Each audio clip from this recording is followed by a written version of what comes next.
দর্শক, TVS current অ্যাফেয়ার্সে আপনাদের সবাইকে স্বাগতম। আমি সাজ্জাদুর রহমান আছি আজকে আলোচনায়। দর্শক, আমাদের সঙ্গে অতিথি হিসেবে আছেন টিভিএস স্টুডিওতে mister Nurul Afsar, deputy managing director Electromart limited. দর্শক, আমরা জানি যে ইলেকট্রোমার্ট বাংলাদেশের অন্যতম পুরনো কোম্পানি, যারা হচ্ছে ইলেকট্রনিক্স সেক্টরে কাজ করছেন 1980 সাল থেকে, এবং প্রথমে আমদানি দিয়ে শুরু করলো, পরে দেশে স্থানীয়ভাবে বিভিন্ন ধরনের ইলেকট্রনিক্স প্রোডাক্ট তৈরি করছেন, ইনক্লুডিং এসি সহ। এবং দর্শক, আমরা আলোচনা করব মিস্টার নুরুল আফসারের সঙ্গে আজকে। সো আলোচনার ফোকাসটা একটু এয়ার কন্ডিশনের দিকে থাকবে, বিকজ দর্শক, আমরা জানি যে সম্প্রতি আসলে পুরো এপ্রিল জুড়েই একটা বড় হিট ওয়েভ ছিল, মানুষের অনেক কষ্ট হয়েছে।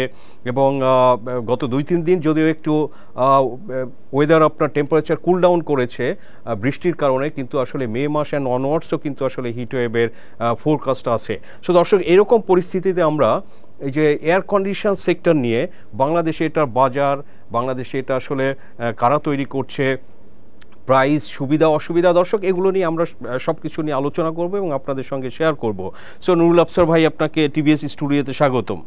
ধন্যবাদ আপনাকে এবং দর্শক শ্রোতা যারা দেখছেন এবং আমাদের প্রিয় গ্রাহক সবাইকে স্বাগত জানাই। এই যে ভাইয়া, এসির এয়ার কন্ডিশনের বাজার একসময় যেটা বলা হতো যে এটা তো আসলে লাক্সারি প্রোডাক্ট, এটা আসলে কিছু স্পেসিফিক জায়গাতে, অফিসে, এরকম জায়গাতে গেলে এয়ার কন্ডিশন পাওয়া যেত, বাকি কিন্তু এই যে হাউস হোল্ডে যেটার এখন ছড়িয়ে যাওয়া, তো এই আসলে বাজারটা কেমন, এখন সাইজ কেমন বাড়ছে, গ্রোথ রেট কেমন, আপনি যদি একটু দর্শকদের সাথে শেয়ার করেন। জি, আমাদের এয়ার কন্ডিশন গ্রোথ যেহেতু গ্লোবাল ওয়ার্মিংয়ের সাথে সাথে আমাদের দেশেরও টেম্পারেচার বাড়ছে, প্রতি বছরে 1-2 ডিগ্রি করে বাড়ছে। তো সেই সাথে আমাদের সবারই এয়ার কন্ডিশন এখন নেসেসিটির প্রয়োজন হয়ে গেছে। আগে এক সময় যেটা লাক্সারিয়াস আইটেম ছিল, তো এখন সবারই প্রয়োজন। আমরা বাসা বাড়ি বা অফিস যেখানে কাজ করি, আমাদের কমফোর্ট জোনের জন্য আমাদের এসিটা প্রয়োজন। এবং পাশাপাশি আমাদের যারা বাচ্চা শিশু আছে এবং যারা বয়স্ক বৃদ্ধ লোক, অসুস্থ রোগী আছে, সবারই কিন্তু এখন কমফোর্টের জন্য এসিটার প্রয়োজন। এবং অনেকগুলি টেকনোলজি আছে যেটা মানুষের শরীরের সাথে যেন কমফোর্ট হয় সেটা আছে। আর এই বাজারটা দিন দিন বৃদ্ধি পাচ্ছে, আমাদের দেশেও সেটা সারা ওয়ার্ল্ডেই বৃদ্ধি পাচ্ছে, আমাদের দেশেও সেটার বাইরে নয়। আমরা সেখানে গ্রোথ রেট প্রতি বছর আমরা বলতে পারি 15 থেকে 20% গ্রোথ হচ্ছে। সো গত বছর আপনার কত ইউনিট বিক্রি হয়েছিল টোটাল বাংলাদেশি এসি? টোটাল বাংলাদেশে গত বছরে আমাদের ধারণা অনুযায়ী 5 লাখ ইউনিট সেল হয়েছে। তো এই বছর আমরা আশা করছি যে আমাদের এই 2024 সালে 6,50,000 মতন বিক্রি হবে। কোন ধরনের এসি বেশি বিক্রি হয়? এই যে বলে 1 টন, 1.5 টন, 2 টন। আমাদের দেশে নর্মালি 1.5 টনটা বেশি বিক্রি হয়, যেহেতু আমাদের রুম সাইজের অনুযায়ী এসি নিতে হয়। তো 1.5 টনটা বেশি বিক্রি হয়, পাশাপাশি 1 টন 2 টন বিভিন্ন রুমের সাইজ, সেকেন্ড বেডরুম থাকে, বাচ্চাদের জন্য রুমটা ছোটো হয় একটু এক্সাম্পল, তো সেখানে হয়তো 1.5 টন লাগে। আবার যদি আমরা অনেক লিভিং রুম বা ড্রয়িং রুম বলতে পারি, সেই জায়গায় যদি অনেক সময় একটু বড় হয় তখন 2 টন লাগে। তো এইভাবে আমরা মনে করি যে হাউস হোল্ডে এটাই বেশি ইউজ হয়। আর পাশাপাশি আমরাতে কিন্তু ইন্ডাস্ট্রিয়াল বা অফিস আদালতে ইউজ হয়, office building, hospital, central solution বলে আমরা সলিউশন দিই এসির। তো এইগুলো এইসব জায়গায় বিক্রি হয় এসি। আচ্ছা, এই যে এসির যদি একটু দামটা নিয়ে বলি, যে সবাই দর্শকরাও যারা দেখছে তারা একটু কিউরিয়াস হবে যে এয়ার কন্ডিশনের ধরেন যে এটা যদি এখন প্রাইস কেমন, সে 1 টন একটা এসি, এবং এটার সাথে যদি কম্পেয়ার করি ধরেন যে 2010-এ বা 10 বছর আগে আসলে কেমন প্রাইস ছিল, বেড়েছে এখন নাকি কমেছে আগের তুলনায়? ধন্যবাদ। আগের থেকে বাড়ে নাই, এখন মনে আগে ছিল যে দামটা ছিল, এখন পাশাপাশি আমাদের ডলারের প্রাইসের কারণে আমাদের প্রাইস ইনক্রিজ হচ্ছে। কিন্তু সেই তুলনায় আমাদের দেশে যেহেতু আমাদের একটা ইলেকট্রনিক্স ইন্ডাস্ট্রির জন্য সরকারের একটা নীতি সহায়তা আছে, সেটার জন্য আমাদের দেশে কিন্তু ইলেকট্রনিক্সের এখন প্রাইস অনেকাংশে কম। যেহেতু আমাদের ডিউটি বেনিফিট আছে, সেই জন্য আমরা আমাদের গ্রাহকদের কাছে আমরা স্বল্প মূল্যে দিতে পারছি। মানে এখানে অ্যাসেম্বল বা ম্যানুফ্যাকচার করলে আপনারা ডিউটি বেনিফিট পাচ্ছেন? আমরা যারা ম্যানুফ্যাকচারিং করি তারা আমরা একটা গভর্নমেন্ট থেকে আমরা একটা অব্যাহতি পাই, সেই অব্যাহতি আমরা যাতে কাস্টমারকে প্রোভাইড করি, আমাদের সেই জন্য দামটা এখন রিজনেবল আছে। আর যদি অব্যাহতি না থাকতো তাহলে কিন্তু এই এসির দামেই আমরা যেটা এখন বিক্রি করছি, এক্সাম্পল 50,000 বা 52,000, সেটাই আমাদের বিক্রি করতে হতো 80 বা 1 লাখ টাকা। এই যে ইলেকট্রোমার্টের মতো আপনার আরও তো কোম্পানি আছে, কীরকম সংখ্যায় কেমন হতে পারে যে যারা এখানে কিছু ম্যানুফ্যাকচার করছে এসি? আমাদের এখানে ম্যানুফ্যাকচারিং আমরা 4-5টা কোম্পানি আছি, আর অনেকে আছে অ্যাসেম্বলিং করছে। সব মিলে এসির মধ্যে আপনার 15 থেকে 20টা কোম্পানি আছে। আচ্ছা, এই যে এয়ার কন্ডিশন, ধরেন যে সারা দেশ তো এখন বলা হয় যে বিদ্যুতায়ন হয়েছে, আপনার 100% অলমোস্ট সব জায়গাতে বিদ্যুৎ পৌঁছেছে। তো এই যে আপনার ইলেকট্রিসিটির সারা দেশে পৌঁছানো, মানুষের ক্রয় ক্ষমতা বেড়ে যাওয়া, ওভারঅল ইকোনমিক যে অ্যাক্টিভিটিস, এগুলোর সাথে কি এই যে বাজারের গ্রোথ রেটটার কীরকম সম্পর্ক মনে করেন? অবশ্যই এটার সাথে সম্পর্ক আছে। আমাদের যে মাননীয় প্রধানমন্ত্রী 100% বিদ্যুতায়নের ফলে আমাদের এই ইলেকট্রনিক্স প্রোডাক্টের জন্য একটা সুবর্ণ সুযোগ, যে আমাদের এই কারণে প্রোডাক্টের চাহিদা বাড়ছে, এসির চাহিদাও বাড়ছে পাশাপাশি যে আমাদের এই ইকোনমিক অবস্থান, আমাদের আমরা যে মধ্য আয়ের দেশ থেকে উচ্চ মধ্য আয়ের দেশে যাচ্ছি, আমাদের হ্যাবিটও চেঞ্জ হচ্ছে। সব মিলে আমরা কিন্তু এই কারণে এই গ্রোথ রেট আসতেছে, প্রতি বছরই সেটা বাড়ছে। আচ্ছা, ফাইন। এসির যে আপনার ধরেন যে অনেক সময় বলা হয় যে এই যে ইনভার্টার এসি, নন ইনভার্টারটি ইলেকট্রিসিটি কম কনজিউম করে, নন ইনভার্টার বেশি করে। সো একটু সাধারণ মানুষের আগ্রহ আছে যে আসলে বিষয়টা কি, আপনি কি কিছু শেয়ার করবেন? এটা ইনভার্টার এসির ক্ষেত্রে আসলে বিদ্যুৎ সেভ হয়, যেহেতু এটা একটা ইনভার্টারের মাধ্যমে যে কম্প্রেসারটা একবার স্টার্ট হলে আর রুম টেম্পারেচার অনুযায়ী সেটা ওই রান করে কম্প্রেসারটা, মানে একদম বন্ধ হয় না, আবার একদম বেশি স্পিডও চলে না, একটা সার্টেন স্পিডের মধ্যে চলে। সেই জন্য বিদ্যুৎ বিলটা কম আসে। আমরা বলি 60-70% নর্মাল ফিক্সড স্পিড যেটা বলি আমরা নর্মাল এসির থেকে 60-70% বিদ্যুৎ সেভ হয়। আর যেটা আপনার নর্মাল এসি যেটা বা ফিক্সড স্পিড বলে, সেটাতে যেহেতু কম্প্রেসারটা একবার বন্ধ হয় আবার নতুন আবার স্টার্ট হয়, সেই জন্য এখানে বিদ্যুৎ বিলটা বারবার স্টার্ট হওয়াতে বারবার বন্ধ হওয়ার কারণেই প্রথম যখন লোডটা নেয় বেশি করে নেয়, তখন এই জন্য বিদ্যুৎ বিলটা একটু বেশি হয়। এই ইনভার্টার নন ইনভার্টারের মধ্যে দামের পার্থক্য কেমন? এখন ইনভার্টার আর নন ইনভার্টারে আগে ছিল এক সময় অনেক বেশি ডিফারেন্সটা, এখন 4-5-7 হাজার টাকার মধ্যেই। আগে ছিল এক সময় 15-10,000-20,000 টাকা ছিল ডিফারেন্সটা, এখন কিন্তু এটা কমে আসছে অনেক, যেহেতু টেকনোলজি দিন দিন ইমপ্রুভ হচ্ছে। এবং আগে একটা সময় ছিল ইনভার্টার নেওয়ার জন্য আমাদের গ্রাহকরা তারা একটু চিন্তা করতে আসলে ইনভার্টারের সার্ভিসটা কেমন পাবো। এখন কিন্তু এই ভয়টা নেই, আর যেহেতু আমাদের দেশে বিদ্যুৎ আয়রনের ফলে বিদ্যুতের ফ্লাকচুয়েশনটাও এখন স্টেবল আছে, সেজন্য আপনার ইনভার্টার ইউজ করাই ভালো আমি মনে করি। আচ্ছা, এই যে আপনার ধরেন যে আপনারা ফ্যাক্টরি করছেন, বললেন যে ইলেকট্রোমার্টের মতো আরও 4-5টা কোম্পানি আছে যারা এখানে তৈরি করছে এবং অ্যাসেম্বল করছে। তো এখানে আপনার এই যে কাজ করার লোক, এতে তো এক ধরনের হয়তো স্কিল দরকার হয়, যেটা মানে আনলাইক আপনার যে গার্মেন্টসে শুধু একটু সেলাই সুতা এগুলোর কাজ নেই, এখানে তো কিছু স্কুল। তো ওই ধরনের কি শ্রমিক বা কাজের লোক আপনারা বাংলাদেশে পান? এটা ছিল না এক সময়, এখন আমাদের তো নিজেরাই তৈরি করে নিতে হচ্ছে। আমরা যারা নতুন আসে তাদেরকে আমরা ট্রেন আপ করে আমরা শিখিয়ে নিচ্ছি, এবং কিছু যারা আগে টেকনিশিয়ান ছিল যারা এসি ইনস্টল করতো ওদেরকেও নিয়ে আমরা শিখিয়ে এখন আমরা এখানে ম্যানুফ্যাকচার করছি। তো এখন মোটামুটি লোকজন পাওয়া যাচ্ছে। তবে এই সেক্টরে যেহেতু নতুন একটা ইলেকট্রনিক্স ইন্ডাস্ট্রির বিপ্লব তো আমাদের বাংলাদেশে বেশি দিন হয় নাই, সেই জন্য এখানে আরও দক্ষ শ্রমিকের প্রয়োজন। তাহলে আমাদের আরও নতুন নতুন ইন্ডাস্ট্রি আসবে, বা আমাদের লোকজনও আমাদের দক্ষ হলে আমাদের প্রোডাক্ট কোয়ালিটি বা প্রোডাক্টের আপনার কস্টটা কমবে। যদি দক্ষ শ্রমিক হয় তখন আমাদের প্রোডাকশন ক্যাপাসিটি বাড়বে, তখন আমাদের কস্টও কমবে আর একটু। আচ্ছা, তো আপনারা তো 1980 সালে শুরু করেছিলেন ইলেকট্রোমার্ট। আপনাদের কি এই যে 40 বছরের জার্নি একটু কিভাবে শুরু করেছিলেন, এখন কোন অবস্থায় আছেন, একটু দর্শকদের সাথে শেয়ার করা। আমাদের কোম্পানিটা 40 বছর আগে আমার চেয়ারম্যান, আমার মাননীয় চেয়ারম্যান উনি আরম্ভ করছে। এরপরে আমরা আমাদের 4 ভাই সহোদর 4 ভাই আমরা আস্তে আস্তে জয়েন করছি কোম্পানিতে। তো এখন আমাদের কোম্পানিতে প্রায় 5,000 লোকের উপরে কর্মসংস্থান হয়েছে। তো এর পাশাপাশি আমাদের যারা আমাদের সাথে বিভিন্ন রকমের সাথে জড়িত, যে আমাদের ইনস্টলার যারা ইনস্টল করে সারা বাংলাদেশে, এরকম আরও 5,000 আছে। তো আমাদের মোটামুটি 8-10 হাজার লোক আমাদের সাথে এখন সম্পৃক্ত আছে, আমাদের এই ইন্ডাস্ট্রির সাথে কাজ করছে।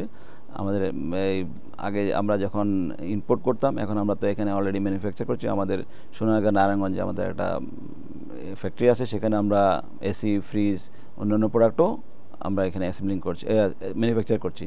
আপনাদের তো মানে এসি, ফ্রিজ, টেলিভিশন এবং অন্যান্য আরও বিভিন্ন ধরনের হোম অ্যাপ্লায়েন্স প্রোডাক্টস আপনারা এখানে কি তৈরি করেন? জি, আমাদের অন্যান্য হোম অ্যাপ্লায়েন্সও আমরা করি, এসি, ফ্রিজ, টিভি, অন্যান্য ছোটো অ্যাপ্লায়েন্সগুলো, হোম অ্যাপ্লায়েন্সগুলো আমরা এখানে বানাচ্ছি, কিছু অ্যাসেম্বলিং করছি, সব মিলিয়ে আমরা কাজ করছি এখানে। বাংলাদেশে ধরেন যে আফটার সেল সার্ভিস বা প্রোডাক্ট কোয়ালিটি, এটা নিয়ে কিন্তু শুধুমাত্র ইলেকট্রনিক্স না, আপনার যে কোনো ধরনের পণ্য নিয়েই কিন্তু কনজিউমারদের এক ধরনের আসলে কোশ্চেন আছে। সো আপনারা কিভাবে এই যে প্রোডাক্ট কোয়ালিটি এবং আফটার সেল সার্ভিস এগুলো কিভাবে আপনারা এনশিওর করেন? আমরা আমাদের প্রোডাক্ট যখন একটা গ্রাহক কিনে, আমরা গ্রাহকদেরকে আমরা একটা ওয়ারেন্টি কার্ড ইস্যু করি, যেটার মধ্যে আমাদের ওয়ারেন্টি টার্মস অ্যান্ড কন্ডিশন বা আমাদের যে ওয়ারেন্টিগুলো দিই সেটা থাকে। তো আমরা চেষ্টা করি আমাদের এই 24 ঘন্টার মধ্যে গ্রাহক যখন সেবাটা পায় সেটা আমরা নিশ্চিত করি। আমাদের সারা বাংলাদেশে 6,500 মতন টেকনিশিয়ান আছে যারা আমাদের কাজ, এই প্রোডাক্টগুলি যদি কোনো সমস্যা হয় সেটা 24 আওয়ার্সের মধ্যে আমরা সার্ভিস দিই। তো যারা আমাদের দেশে বিভিন্নভাবেই কাজ করে, অনেক যারা আমরা মোটামুটি একটা বড় কোম্পানিগুলো সবাই কিন্তু চেষ্টা করে তাদের সবার প্রোডাক্টেই ভালোভাবে সার্ভিস হোক কাস্টমারের কাছে, সেটা আমরা চাই। কিছু যে হয় না, ছোটোখাটো কোম্পানি অনেক সময় এরকম মানুষের ভয়ভীতি থাকে। আসলে এখন ওই একটা সময় ছিল, এখন কিন্তু এগুলি দূর হয়ে গেছে, এখন সবাই কিন্তু সার্ভিস দেওয়ার তৎপর। আচ্ছা, কম্পিটিশন একটা ব্যাপার। আচ্ছা, এই যে সেফটি ইস্যু, এটা নিয়ে একটু কোশ্চেন না করলেই নয়। অনেক সময় আমরা দেখি খবরে যে এয়ার কন্ডিশন থেকে অ্যাক্সিডেন্ট হয়, আগুন ধরে যায় এবং মারা যাওয়ারও বেশ কিছু কেস আছে। এই ঘটনাটা কেন ঘটে, কখন ঘটে এগুলো? আসলে এয়ার কন্ডিশনে কোনো ফায়ারের কোনো বিষয় নেই, এয়ার কন্ডিশন থেকে ফায়ার হবে এরকম কোনো বিষয় নেই। এটা হচ্ছে আমাদের ভুল ধারণা। আমরা হয়তো ইলেকট্রিক কোনো কানেকশানের কারণে হইতে পারে, এয়ার কন্ডিশনে কোনো নিজস্ব কোনো শক্তি নেই সেই আগুন ধরানোর।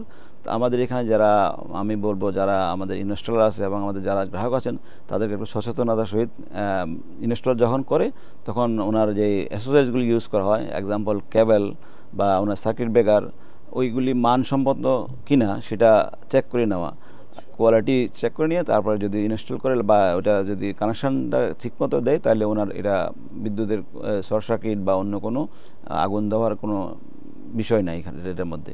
এটা কি আপনার এরকম যে একটা এসিকে সার্ভিস, আপনি এটা জাস্ট ইউজারদের জন্য একটা সাজেশন যে কতদিন পর পর বা কয় মাস পর পর একটা সার্ভিস করা উচিত?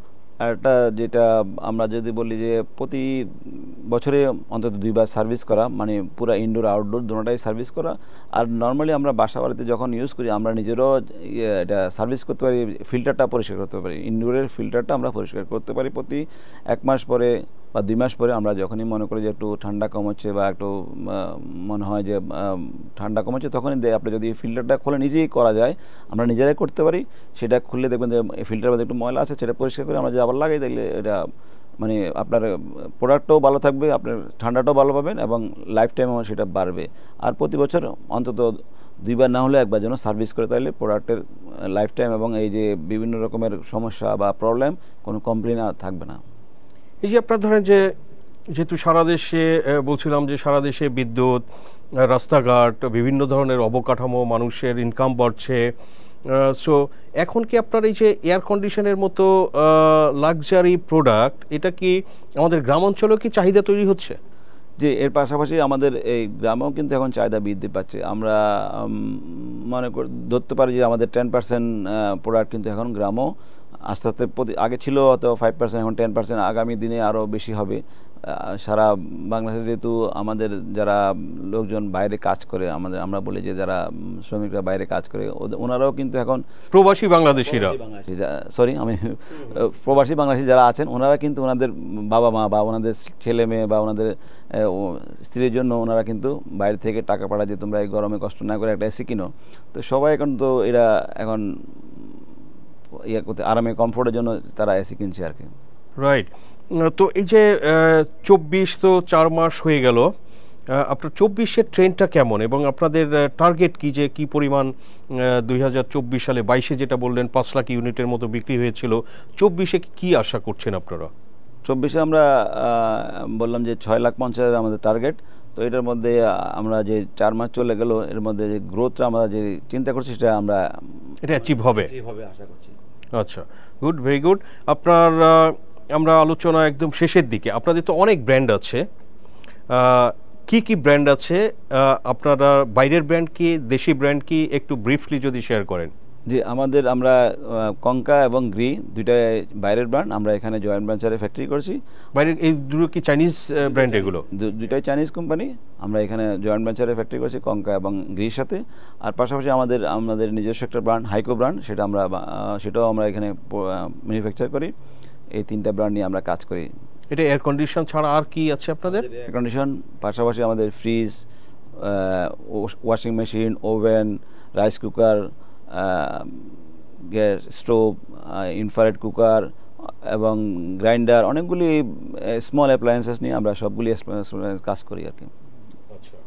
সো এই সব ধরনের প্রোডাক্টেরই কি গ্রোথ আছে? যেটা এসিতে বললেন যে 15-20% হারে বৃদ্ধি আছে, ওই ধরনের হোম অ্যাপ্লায়েন্সেও কি গ্রোথটা আছে? জি, সব প্রোডাক্টে ইলেকট্রনিক্সের, যেহেতু আমাদের লাইফস্টাইল চেঞ্জ হচ্ছে, আমরা সবাই কর্মজীবী হয়ে যাচ্ছি, আমাদের ইজি লাইফের জন্য আমাদের এখন ইলেকট্রনিক্স প্রোডাক্টটা এসেনশিয়াল হয়ে গেছে। যে মোবাইল যেরকম আমাদের এসেনশিয়াল, সে একই রকমভাবে আমাদের অন্যান্য প্রোডাক্টও, আমরা সকালবেলা যদি একদম নাস্তার টেবিলে যাই, তখন আমাদের একটা ব্রেড যদি আমরা টোস্ট করতে চাই, আমাদের একটা ইলেকট্রনিক্স প্রোডাক্ট লাগবে। একই রকমভাবে আমরা যদি খাবারটা গরম করতে চাই, আমাদের একটা ওভেন লাগবে। একই রকমভাবে আমাদের যদি একটা খাবার যদি রাখতে চাই ফ্রিজে রান্না করে বা বাজার করে রাখতে চাই, বেশি দিন রাখতে চাই, তাহলে আমাদের ফ্রিজ প্রয়োজন হবে। তো এরকম সবগুলি প্রোডাক্টই এখন নেসেসিটি হয়ে যাচ্ছে আমাদের লাইফস্টাইলের কারণে, বা আমরা কর্মব্যস্ত জীবনে আমাদের জন্য এটা এখন একটা নেসেসিটি। এগুলি গ্রোথ প্রতিদিনে নিয়তই বাড়ছে, প্রতি বছরে আমরা একই রকমভাবে গ্রোথ 10-15%, 20% বাড়ছে। আপনাদের ফিউচার প্ল্যান কি? যদিও অনেক সময় ধরেন যে এটা আসলে শেয়ার করে না, বিকজ এটা নিজেদের একটা প্ল্যান, স্ট্র্যাটেজিক প্ল্যান থাকে। আপনার কি এই যে সামনে কি আরও ইনভেস্ট করার বা এক্সপ্যান্ড করার আপনাদের কোনো ইলেকট্রোমার্টের কোনো পরিকল্পনা আছে? জি, আমাদের অবশ্যই পরিকল্পনা আছে। আমাদের প্রতি বছর আমরা ইনভেস্টমেন্ট করছি, আমাদের ক্যাপাসিটি বিল্ড আপ বাড়াচ্ছি। আমাদের ভবিষ্যৎ পরিকল্পনা হচ্ছে আমরা বাংলাদেশের চাহিদা মিটিয়ে আমরা দেশের বাইরেও রপ্তানি করব, আমাদের পার্শ্ববর্তী দেশ সেগুলিতে রপ্তানি করব। আর আমাদের বাংলাদেশে একটা সুযোগ আছে, যদি গভর্নমেন্ট সরকার যদি আমাদেরকে এই কর অব্যাহতিটা দীর্ঘমেয়াদী থাকে, আমাদের নীতি। এটা কয় বছর আছে কর অব্যাহতিটা? 2024 সালে জুন পর্যন্ত আছে। তো এটা যদি আচ্ছা, তার মানে এই বছরেই তো এটা শেষ হয়ে যাবে। তো আমরা যারা ফ্যাক্টরি করছি অনেকে 2018-19-20, তো এটা আসলে তাদের জন্য খুব শর্ট সময়ের মধ্যে যদি শেষ হয়ে যায়, তারা ক্ষতিগ্রস্ত হবে। আর পাশাপাশি আমাদের এই দেশের একটা সুযোগ যে গার্মেন্টসের মতো আমরা যেন ইলেকট্রনিক্স এক্সপোর্ট করতে পারবো না, যেহেতু আমাদের এই কর অব্যাহতি যদি না থাকে। তা আমরা গভর্নমেন্টের কাছে আবেদন জানাই যে সরকার যারা নীতি সহায়তা নেয় তাদেরকে বলবো, ওনাদের কাছে অনুরোধ, আমাদের যে এই নীতি সহায়তাটা দীর্ঘমেয়াদী করা হোক 2025 সাল পর্যন্ত, তাহলে আমাদের দেশ থেকে এক্সপোর্ট হবে। যেহেতু জিও পলিটিক্সের কারণে আপনারা জানেন যে চায়নার সাথে অন্যান্য কান্ট্রির সাথে ওয়েস্টের সাথে একটু ঝামেলা আছে। সেই জন্য আমাদের দেশটা কিন্তু এখানে বাংলাদেশকে অনেক পোটেনশিয়াল, যে এখান থেকে আমরা এক্সপোর্ট করতে পারি। তাহলে আমাদের এই ইলেকট্রনিক্স খাতটাও কিন্তু ডেভেলপ হবে। পাশাপাশি আমাদের গার্মেন্টসের সাথে রপ্তানির আয়, যেটা আমরা একটা প্রোডাক্টের মধ্যে নির্দিষ্ট না থেকে আমরা বিভিন্ন ডাইভার্সিফিকেশনের মাধ্যমে, বিভিন্ন প্রোডাক্টের মাধ্যমে রপ্তানি বৈদেশিক মুদ্রা নিয়ে আসতে পারি। রাইট, আপনি ভালো কথা বলেছেন। আমরা আশা করি যে সরকার বা সরকারের যারা নীতি নির্ধারক আছে তারা আপনাদের এই কথাটা তারা বিবেচনা করবে, বিকজ এখানে একটা এমপ্লয়মেন্ট হচ্ছে এবং সরকার তো বিভিন্ন ধরনের ট্যাক্সও পাচ্ছে।